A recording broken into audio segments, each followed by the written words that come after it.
Hey guys, welcome to the track guide for the Porsche 911 GT3 Cup car at the Summit Point Raceway. Now in this video I'm going to show you the onboard lap at full speed, then I'm going to break down the lap on board and just analyze each corner, and then I'm going to show the lap from chase view. So without further ado, here's the onboard lap.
And now here's the slow motion lap.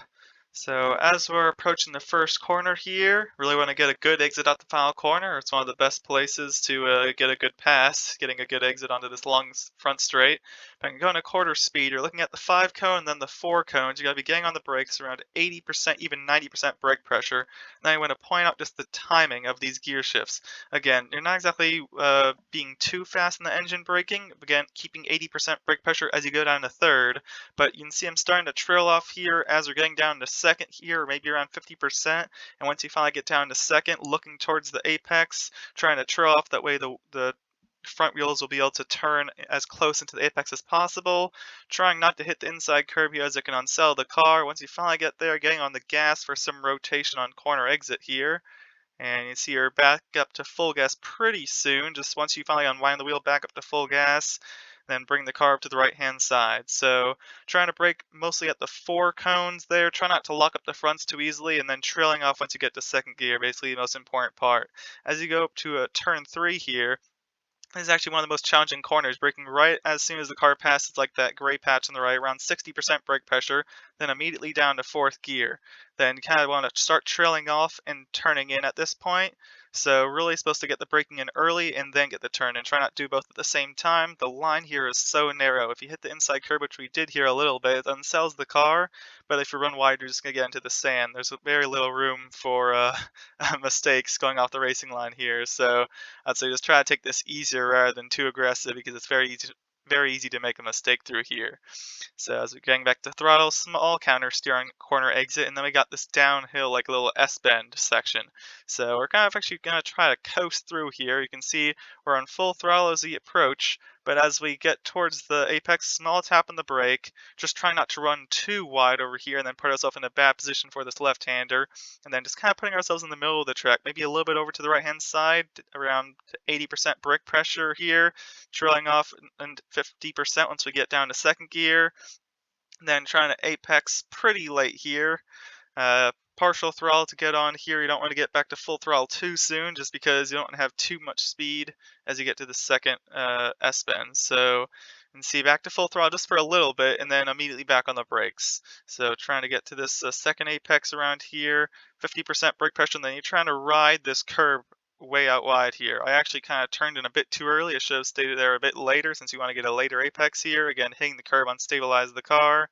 And see, back to full throttle, but only for a short period of time. Getting through here, partial throttle, trying to bring the car over to the left-hand side. And then this looks like a pretty easy corner, but if you hit this curve, again, it very unstabilizes the car. So I'm trying to get as close as possible without hitting it. Still waiting till I unwind the wheel, then back to full throttle. through here, coming up to the final corner. Gonna use all the track on the left-hand side. Very difficult to find a braking point for this last corner. So what I try to do, I try to look at two things. First of all, you're going downhill right over this bridge, and so I'm trying to wait for the car to settle, and also I'm looking at the right-hand side here, like where that tarmac starts, basically right as your car passes that. That's a good braking zone. So fourth gear, around 50% brake pressure, turning in here. Very fast corner, very hard to nail. I would say that the goal here is again try to use all the runoff as possible, since that'll allow you to maintain a good exit speed and get you a chance to get a move on some cars ahead in the race. So that's a lap around Summit Point, and now here's the lap from Chase View.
And just a few things worth noting. If you look at where this was in the run, it was actually my fourth lap in this stint.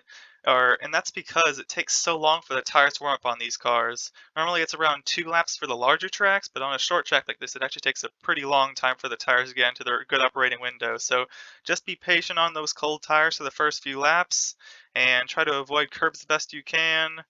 And I think you'll have a pretty good time here. So thanks for watching. Hopefully this was useful, and see you next time.